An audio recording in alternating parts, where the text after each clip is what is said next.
Hey all, so today we're going to be doing some self-revisions of your definition essay. So I know this might seem weird, but this is what we would normally do in class where you're sitting with your rough draft, and now I'm going to lead you through some tasks for today, and you're going to probably stop the screencast, because in class I would stop and let you work on the task, and then we'll move on to the next one. Okay, so I have three different things we're going to look at today in your definition essay, and the goal is that you are writing comments to yourself, you're actually digging in and revising, adding, changing, deleting, adjusting, right? So you are getting ready for a rough draft that you are willing to share with a peer by Monday. All right, so that's the goal. So let's look at um, what we are doing here. Okay, so station one, opening paragraphs. So you want to think about, remember I told you at the beginning, don't worry about your opening. We'll get to it. So now's the time to kind of think about, all right, am I opening this in an effective way? I have some effective opening paragraphs that I want to share with you and look at. These are from some student models from a couple of years ago. So this one is called A Good Wife, and I'm just going to read this to you. The writer was defining what the term good wife. So it starts, I want a happy life and I want to control my own fate. With those 13 words, said with conviction by the character Alicia Florrick from CBS's The Good Wife, show creators and married couple Robert and Michelle King officially got involved in the debate over what makes a good wife. On the show, Alicia Florrick's husband is involved in a political and sex scandal that leads to a conviction and jail time. So the stay-at-home mother of two must go back to work as a lawyer to provide for her children. She challenges what it means to be a good wife, as she is outspoken and independent. Unlike the wives of politicians who have stood quietly by their husbands' sides, the wives who served as an inspiration for the show. Alicia Florrick is not a new concept. Rather, she is the end result of a cultural shift that has long questioned the role of wives in a marriage and the expectations husbands should have of them. So I'm going to tell you a few things I love about this. It starts with this engaging example story from pop culture, and then it transitions into how this is like a story for everyone, right? And then, sorry, and then it kind of leaves us with this idea of okay, the role of wives and what that is without explicitly stating an argument, right? So remember, you are working on an implicit thesis, which means you will never directly state your argument. Rather, you will add to it and kind of hint at it throughout the essay. You can definitely explicitly state if you want by the end, but the goal is not to explicitly state it early. So this is a great example of an engaging opening. Here's another one. Digital childhood. So childhood is kind of being defined in this new digital world. The earliest thing I can remember was boredom, pure boredom. I stared at blank white walls, a hole in the ceiling, my swinging feet. But that boredom manifested into creativity, which forced my imagination to fill the silence, the pause. Walking home from school became a treacherous journey through pollen lava and monster bees. Pencils became enchanted, powerful wands. Playdates with friends became tea time for princesses. That was my childhood, a time full of wonder, harvested from the depths of my very own developing mind. But nowadays, the word childhood is taking on a very new meaning for kids growing up in a society where technology has permeated into every aspect of life. Magical Pegasi are becoming virtually simulated pets. Heroic daredevils are becoming jetpack joyride apps. Nature is becoming replaced by the blue glow of a digital screen. And counterfeit human connection can be harvested with a single tap.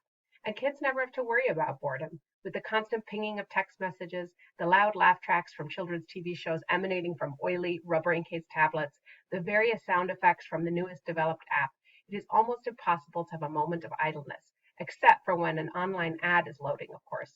The never ending call of technology refuses to allow it. Boredom, while often despised, is actually the origin of creativity. Without it, kids do not have a chance to rely on their own minds for entertainment. And without it, childhood is becoming something radically different from before. So there's a few really, really great things in here. First of all, the language, right? The imagery, the very vivid diction. I love this part about like the pinging of text messages, the emanating from oily rubber encased tablets, right? Really vivid. There's also a bit of contrast happening and really successful storytelling. as well as plays with syntax, em dashes, this short, powerful sentence here, the setup of the, lists, right? The really powerful and vivid lists. So just some really good writing, which can also be an engaging way to bring us in to your essay, right? And again, no explicit statement, but we're getting a sense that there's an argument coming here, right? All right, so let's go back to this. I've kind of talked you through that first bullet point. You could certainly look at our other model writers, the model essays I've given you, and use them for inspiration too, right? What are the ways that they're opening their essays? So now I want you to kind of pause the screencast, and I want you to look at your opening, and I want you to see what you could do with it. Brainstorm some ways you can open your essay, play around with it a bit. Again, if these two models that I just showed you don't inspire you, look back at the other models that I've given you, the professional ones, and see how they can inspire you. Okay, so take about 10-15 minutes right now, work on your opening, and play with some different ways to structure it. All right, so next we're going to look at your organization. You're creating a more cohesive essay. So we're going to look at a new example again for this one. Just the opening of this article is what we're going to look at, because I want to show you ways that the writer is transitioning.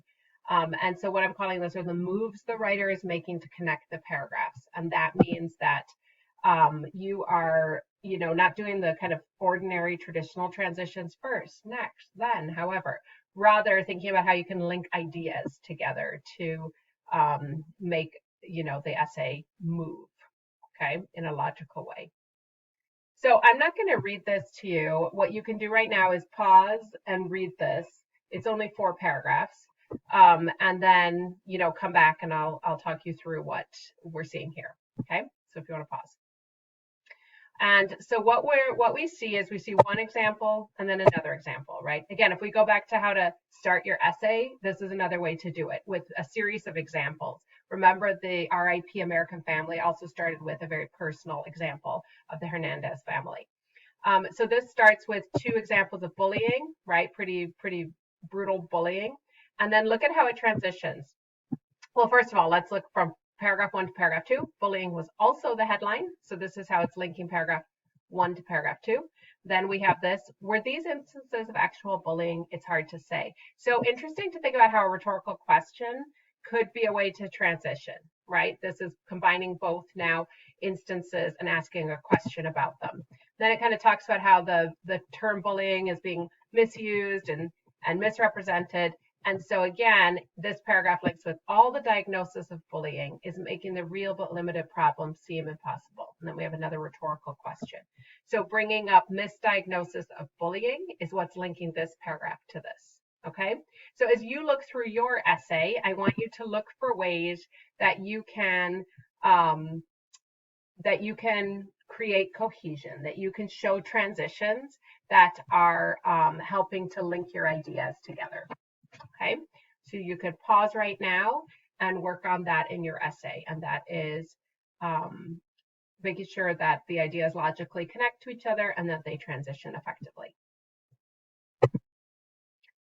I would take, again, 10 to 15 minutes to look at your essay and do this, okay?